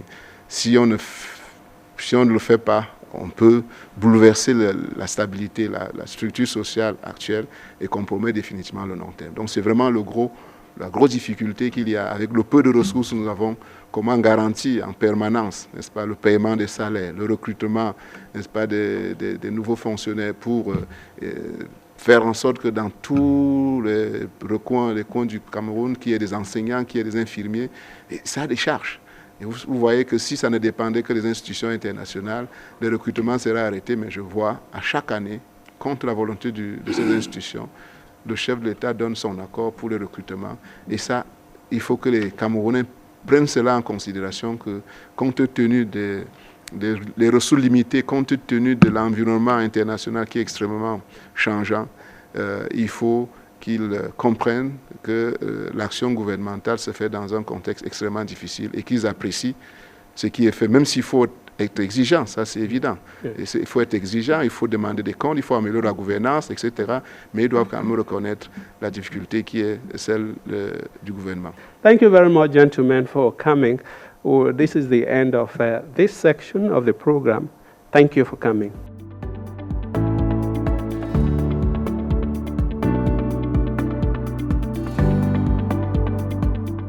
La multiplication des universités d'État. Aujourd'hui, nous avons toute une gamme d'universités d'État, Yaoundé 1, Yaoundé 2, Douala, Boya, Bamenda, Ngaoundéré, Bertoye, Bolova, Maroua. Ce qui va dans le sens de la proximité de l'action éducative avec les populations.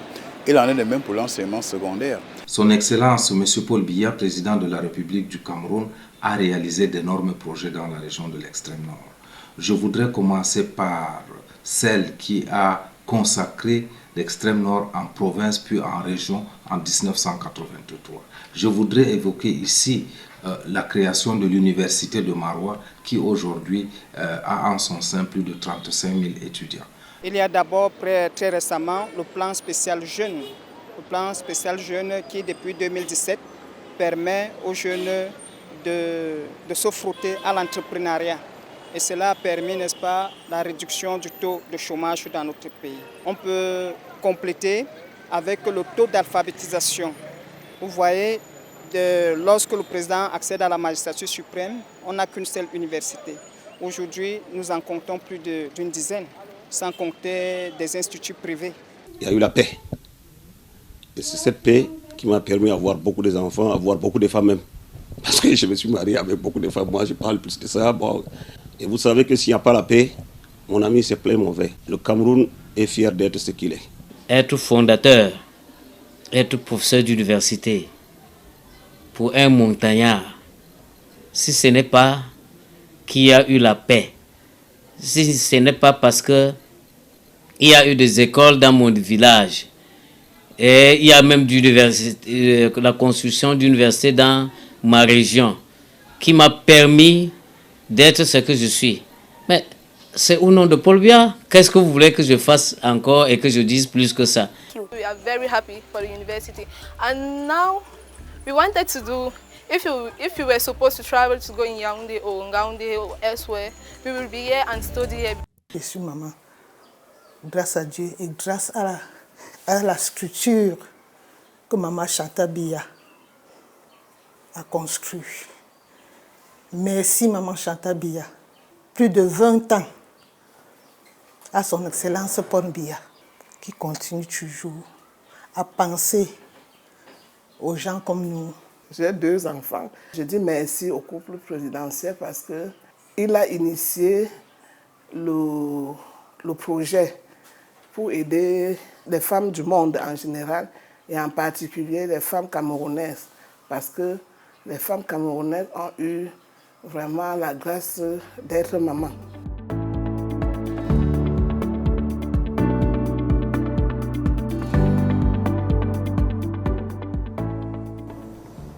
Mesdames, Messieurs, votre fidélité nous honore. Nous sommes heureux de savoir que vous restez connectés à PRC TV pour cette dernière et quatrième articulation de notre production spéciale consacrée à l'an 42 du renouveau national. Paul Biya, consolider les acquis face aux défis du futur. Ils nous ont rejoints sur ce dernier plateau, Madame Bernadette Ndi.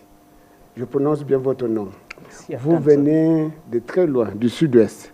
Vous êtes Interim Register of the GC Board. You're welcome. Thank you very much.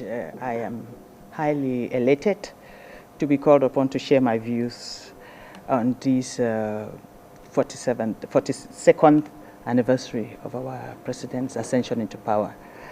I come here with a background of talking about the changes that have occurred in education and what can be done to see that we use this level ground platform to get into emergence. Vous êtes la femme qu'il faut, à la place qu'il faut.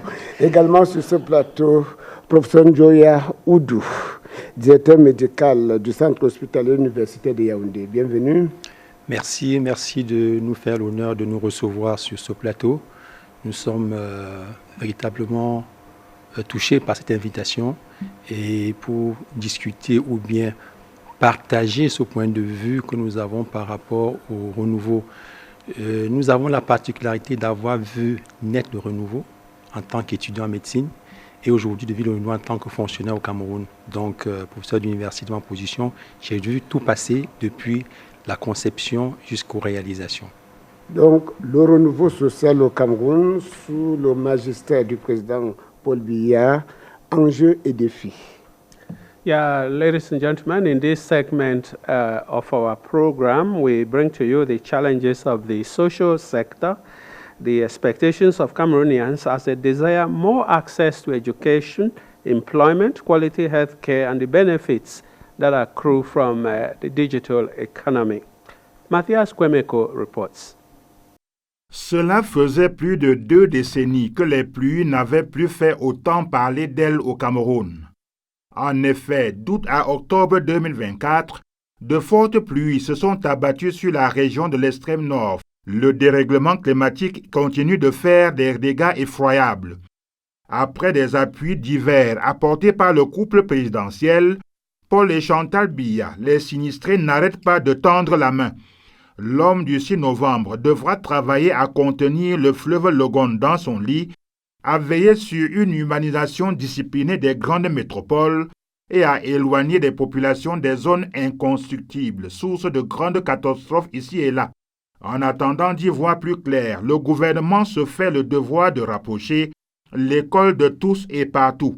On peut déjà saluer l'impressionnante offre de l'éducation au niveau du primaire et du secondaire public ces dernières années. Aussi, doit-on se mordre les doigts à l'idée qu'en milieu rural, les écoles primaires publiques, les lycées et collèges fonctionnent le plus souvent avec des enseignants vacataires payés par les parents d'élèves ou les comités de développement. Pendant ce temps, dans les grandes villes, des enseignants en sureffectif se tournent les pouces. N'empêche cependant que chaque année, de dizaines de milliers de bacheliers et de titulaires du DCE Advanced Level soient admis dans les 11 universités d'État, les grandes écoles et les instituts privés de l'enseignement supérieur. À l'observation, le taux de chômage grimpe et le gouvernement se doit de trouver des voies pour l'insertion méthodique des étudiants ainsi formés dans des circuits de l'emploi et de l'auto-emploi. Ainsi est donc né le concept d'université-entreprise, avec l'aide de l'Agence universitaire de la francophonie, des banques et des départements ministériels techniques comme le ministère des PME. Des ressources sont mises à disposition pour renforcer les capacités des centres d'incubation numérique au sein des établissements du supérieur, financer des projets entrepreneuriaux et donner corps au statut d'étudiants entrepreneurs qui créent des emplois. Des initiatives louables qui pourraient se heurter au difficile accès des jeunes entrepreneurs au crédit auprès des banques. Bien évidemment, rien de tout ce qui précède ne pourrait se réaliser aisément si la santé des différents acteurs n'est garantie. En très peu de temps, en effet, le gouvernement a mis l'accent sur la construction des hôpitaux de référence dotés de plateaux techniques à la pointe de la technologie. Toutefois, en même temps que les experts émettent des réserves sur la faiblesse du pouvoir d'achat qui pourrait limiter l'accès de toutes les couches sociales à ces services, ils craignent aussi que le déficit de maintenance des équipements et d'entretien des bâtiments ruine ces investissements onéreux et entame la mise en œuvre de la couverture santé universelle au Cameroun. Yeah, Madam, I would say that the journey to emergence in 2035 started 42 years ago. As we speak, there are schools in practically every village in Cameroon. The president created a referral, general, teaching, district hospitals that exist out there. What else do you think we need to focus in order to bring this emergence about in the education and health sectors? Like you've rightly said, all these are in place already. The hospital, the referral hospital, the schools. What we need to actually bring onto the table now is professional courses, professional skills that if you take in the field of education, if you have more courses that are and specialties that are in the professional field, then we'll be moving towards job creation and not only towards reliance on the government to provide jobs for Cameroonians. Like the entrepreneurial university that the government is talking about now. That is it. So that when these young Cameroonians or Cameroonians at any level have the skills that are needed, they will be serving like a nursery towards the progression that will move on to job creation. You rightly said in our Vox Pop there that schools are everywhere. I want to reiterate and corroborate that fact because now we started off with the one lone university and other departments, but we have them everywhere with specialized professional courses. I would talk with the background of coming from the GCE board, where in the early years of the President Biya's ascension into power, we had just a few courses in technical education. Today we measure about 200 subjects which are actually professional courses under specialties that allow young Cameroonians who will graduate with the advanced level, with the ordinary level, with the intermediary level certificate to already be able to position themselves in the job field, in the job market. I take, for example, a recent one that we are going to assess for the first time. To start with, when we are assessing a subject in the field, it means that it is being taught there. It means our philosophy of education found the necessity of such skills to be impacted in Cameroonians. We have a specialty that has to do with agriculture and piggery. Right at the nursery level there of intermediary education in secondary school, we have courses that will, like bespoke tailoring, which means that they are fine-tuning how to, at that level, already create jobs for themselves when they come out, or if they have to continue into higher level progression, as we refer to, they already have the skills for that. As far as the hospitals are also concerned, it means that we don't need to go too far.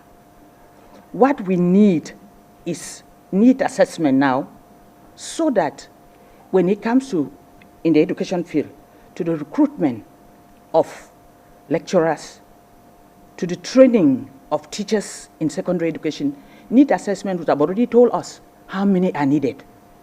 In that case, you will have, in the school system, you have the teachers that are necessary to teach these particular courses. The president has been doing, the New Deal government has done that a lot, but we still need to subsidize and make sure that the infrastructure are there. There is no use talking about specialized courses in technical education if we don't have the workshops. what we have now, we need to embrace it and work on it again. So that when you go into a school or you get into the university, the workshops are such that we can compete, our technology can compete with that of other countries. Professeur Andrea Odou, beaucoup de centres d'intérêt finalement à ce stade de nos débats. Enseignement supérieur, professionnalisation, éducation de base, tous les problèmes qui ont été évoqués. Au niveau de la santé, on parle de santé, de couverture, santé universelle. Finalement, quel est le sujet qui vous passionne le plus et par lequel vous souhaiteriez commencer? Tous les sujets sont passionnants. Je voudrais, si vous permettez, dire qu'avant d'aborder ces éventuelles réponses et commentaires, il faut voir d'où est-ce que nous partons. Ceux qui ont lu le livre du président de la République pour le libéralisme communautaire, dans les premières pages de ce livre, il émet ce que les mathématiciens appellent un axiome. Il fait un constat d'insuffisance des écoles, il fait un constat d'un besoin d'université, il fait un constat d'une situation sociale, sanitaire qu'il faut améliorer. Et à partir de là, on comprend donc pourquoi aujourd'hui il en est arrivé à ce que nous voyons aujourd'hui, c'est-à-dire le développement des universités, le développement des écoles, par mieux de dire avec beaucoup de précision, la spécialisation dans les enseignements. Vous voyez, tout cet ensemble font que tout à l'heure, le directeur des investissements, le directeur général des investissements avait soulevé le problème de la qualité des cadres formés et la spécialisation des cadres formés pour booster l'économie. Bien évidemment, toutes ces choses vont avec ce que le président de la République a appelé la professionnalisation des universités. D'ailleurs, je rappelle que dans les universités, il y a un vice-recteur chargé des relations avec le monde professionnel. Donc, c'est dire combien il avait déjà ça à cœur depuis son accession au pouvoir. Il avait ça à cœur comme une vision pour arriver à là. Et donc, aujourd'hui, on comprend donc qu'on ait pu d'abord commencer par la réforme universitaire de 1993, puis la multiplication des universités, tout ça dans le même but de pouvoir arriver à former les Camerounais capables d'assister les autres, former les Camerounais dans le sens des besoins effectif du Cameroun, former les Camerounais dans le cadre de pouvoir relever l'économie, parce que toutes ces choses vont ensemble. Et vous n'irez pas le faire si vous n'avez pas une santé qui permette aux gens de pouvoir tenir. D'où l'importance donc de la couverture sanitaire universelle, qui est un problème important, qui est un sujet très important, qui est un objectif capital pour notre santé. Et on le voit, j'ai vu que le gouvernement de la République a pris ça à bras le corps. Il n'y a pas longtemps, monsieur le ministre de la Santé publique est intervenu pour expliquer l'évolution, expliquer aussi la mise en place des différents hôpitaux régionaux, des centres hospitaliers régionaux et surtout leur équipement.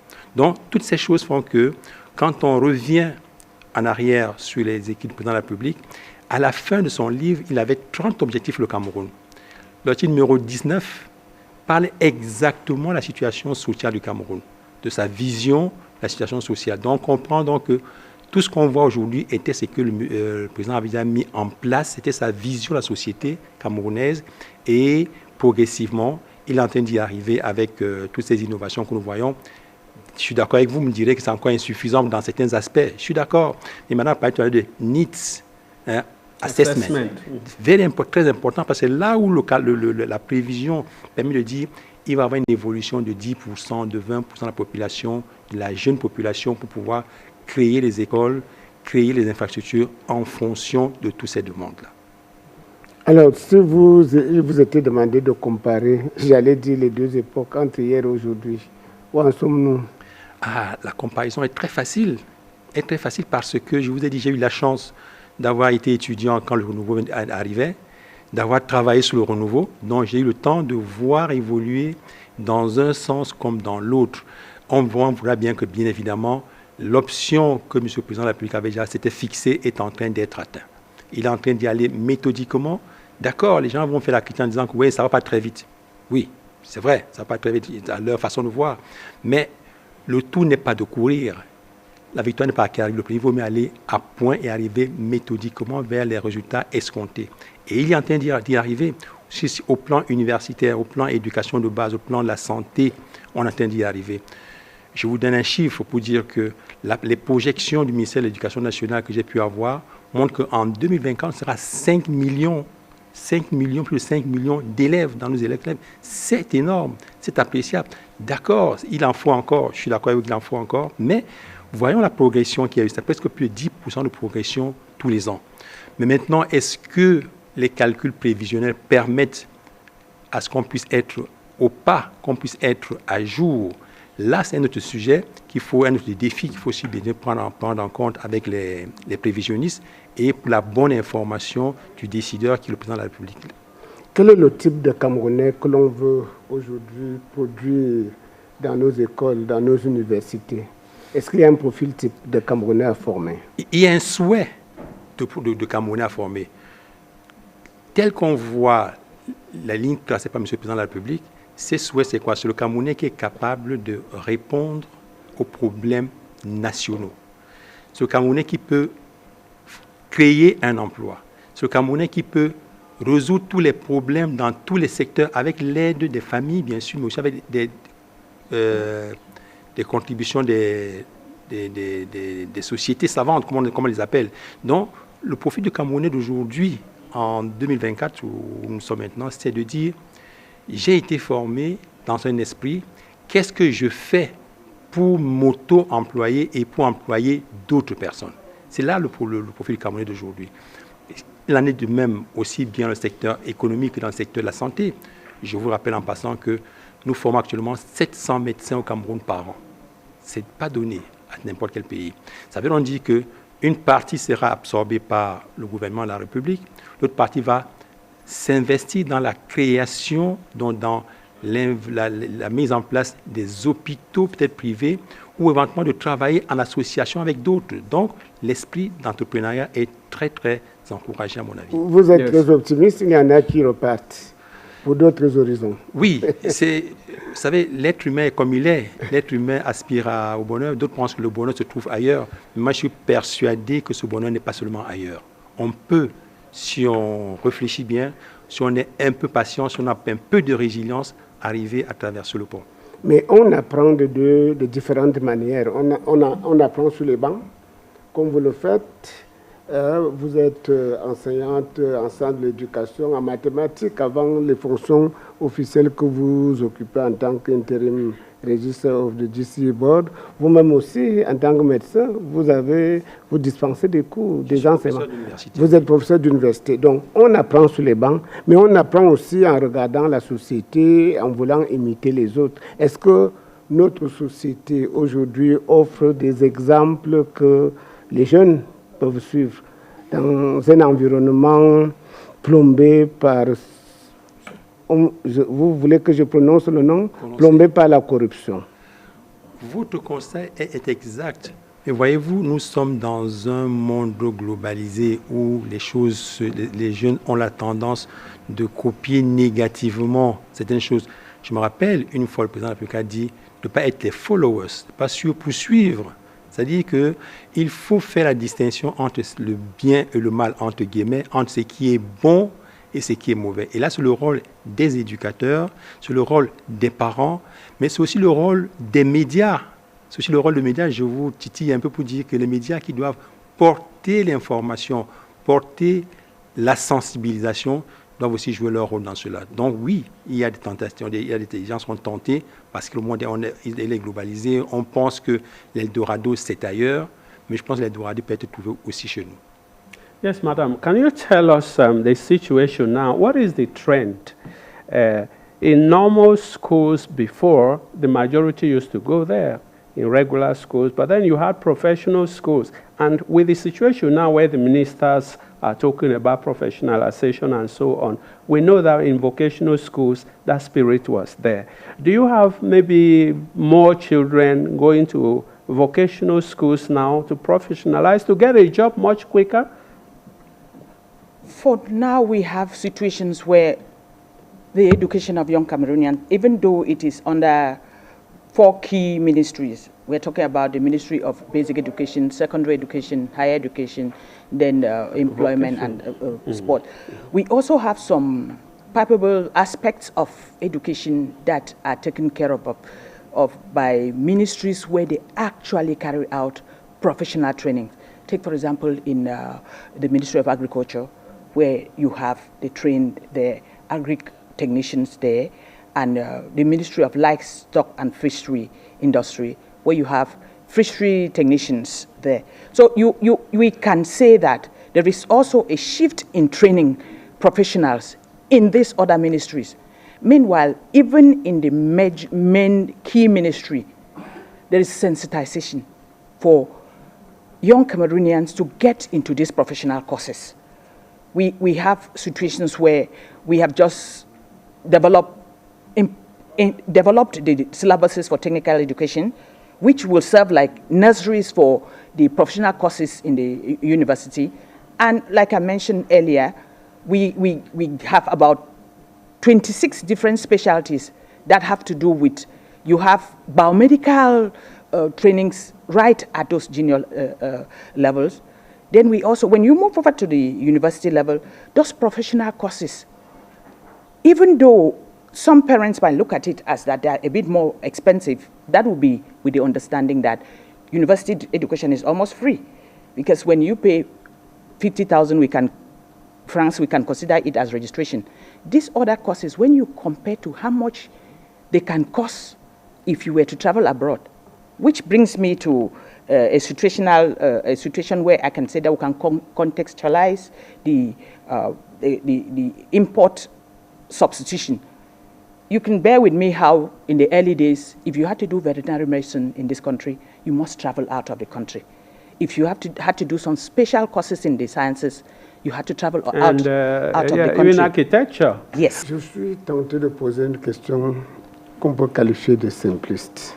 Face à ce que nous observons comme déferlement des éléments de la nature, face à ce que l'on appelle aujourd'hui des règlements climatiques, est-ce que le Cameroun, au regard de ce qui se passe, est à même d'adresser efficacement ces problématiques liées à la gestion de notre environnement?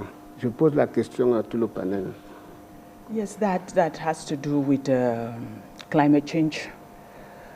And with the vision of our educational policies in this country, the educational sector, particularly in the at secondary level, has been allowed to introduce knowledge of climate change at that early level, so that you can have the awareness. The awareness will be created. There will be climate resilience.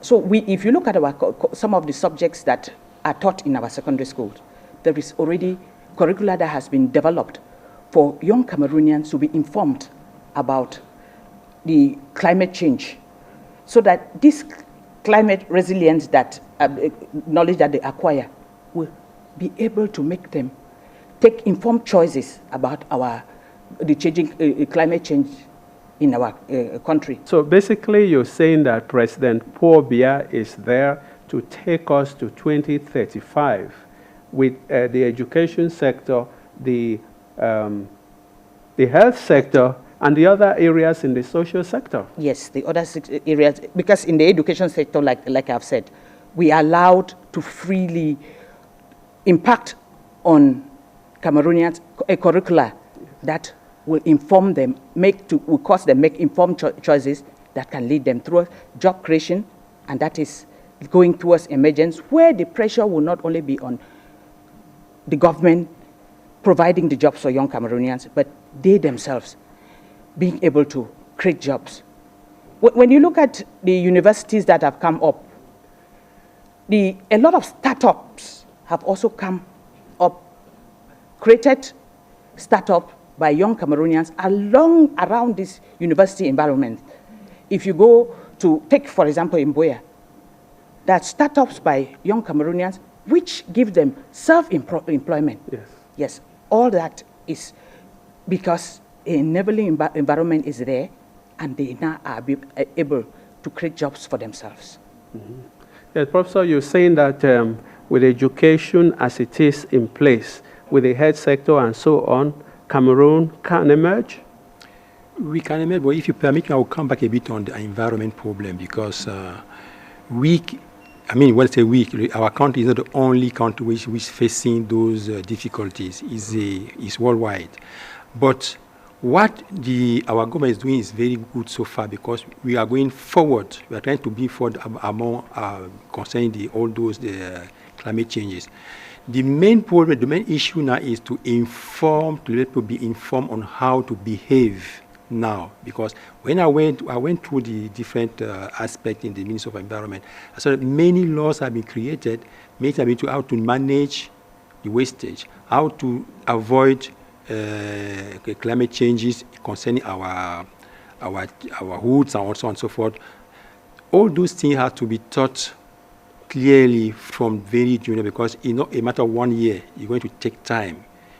So we can do it. Now, coming back to your question, I say yes, we can emerge because what the President Biya have done so far concerning the hospitals and the system of the health system is really huge. Not only you can have in any single village in our country a place where you can address a health problem, but moreover, now all the regions have sufficient equipment and sufficient facilities to reduce what we're calling sanitary evacuation out of the country. So for now, yes, we can hope, and then until we can have more and more means, because we always have got about me. What it means, I mean, personnel and the equipment keep going forward to have better help for our population. Now, we have also in Yaoundé here some 4 or maybe 5 schools that are they are pilot schools that are transforming refuse waste into gas. Those are the kind of things that are being encouraged. And the teaching of entrepreneurship in our secondary schools is so that they can know not only how to transform this, but also how to manage it, because they will have the entrepreneurial skills, and then they have the ability to be able to transform that. That brings us to the end of the program. Thank you very much, lady and gentlemen. I want to thank you very much for Nation on Stage this month. We had a kaleidoscope of ideas affirming that President Paul Biya is still the man of the moment to take Cameroon through thick and thin to the difficult challenges of emergence in 2035. I want to appreciate everybody, including the bosses here, the technical team, and everyone who has put in their all to have a successful program. Jean. Mesdames, Messieurs, nous avons fait le tour de la question en 120 minutes, les 42 ans du renouveau national sous le président de la République, Paul Biya. Les avancées, on s'en est rendu compte, sont indéniables et quantifiables. L'envie, le désir de poursuivre la belle aventure sont également perceptibles pour relever les nouveaux défis. Le peuple en redemande. Mais qu'en pense le principal intéressé? That's the main question. Merci, mesdames, messieurs, pour votre fidélité. Rendez-vous dans un mois pour une nouvelle édition de Face à la République.